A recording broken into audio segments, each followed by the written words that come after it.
ରାତିରେ ଯିବା last time କହିଥିଲି। ଆଖି ଦିଟା ଗଲା ମୋର ଦୁଃଖ ନାହିଁ, ହେଲେ ମୋର ଦୁର୍ଭାଗ୍ୟ ମୁଁ ଏ ଜନ୍ମରେ ମୋ ଭାଇକି ଆଉ ଦେଖିପାରିବିନି।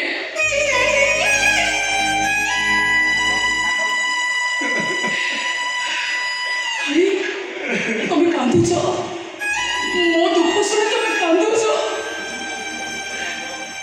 ମୋ ଭଉଣୀଟା କଥା ମୋର ମନେ ପଡ଼ିଗଲା ତ।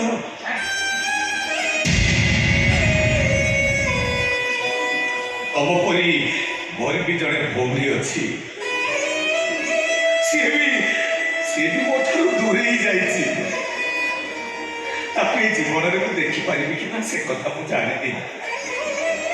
ତାକୁ ଜୀବନରେ ଦେଖିପାରିବି କି ନା ସେ କଥାଟା ମୁଁ ଜାଣିନି। ଆଜି ରାକ୍ଷୀ ପୁନେଇ, ମୋ ଭାଇ ହାତରେ ରାକ୍ଷୀ ବାନ୍ଧିବି ବୋଲି ଏ ରାକ୍ଷୀଟାକୁ ମୁଁ ସାଇତି ରଖିଛି। ବାବା ମୁଁ ଗୋଟେ ଅନୁରୋଧ କରିବି, ତମ ଭାଇ ତମ ପାଖରେ ନାହିଁ କି ମୋ ଭଉଣୀ ବି ମୋ ପାଖରେ ନାହିଁ, ତମେ ମତେ ଭାଇ ବୋଲି ଭାବି ସେ ରାକ୍ଷୀଟା ମୋ ହାତରେ ବାନ୍ଧି ଦିଅ। ତମ ରାକ୍ଷୀଟା ବି କାମରେ ଆସିଯିବ, ଆଉ ମୋ ହାତଟା ବି ଧନ୍ୟ ହେଇଯିବ। ହଉ ଠିକ ଅଛି, ଏଇଟା ଯଦି ଭଗବାନଙ୍କର ଇଚ୍ଛା ତାହେଲେ ହାତ ଦେଖ, ମୁଁ ତମ ହାତରେ ରାକ୍ଷୀ ପିନ୍ଧେଇ ଦେବି।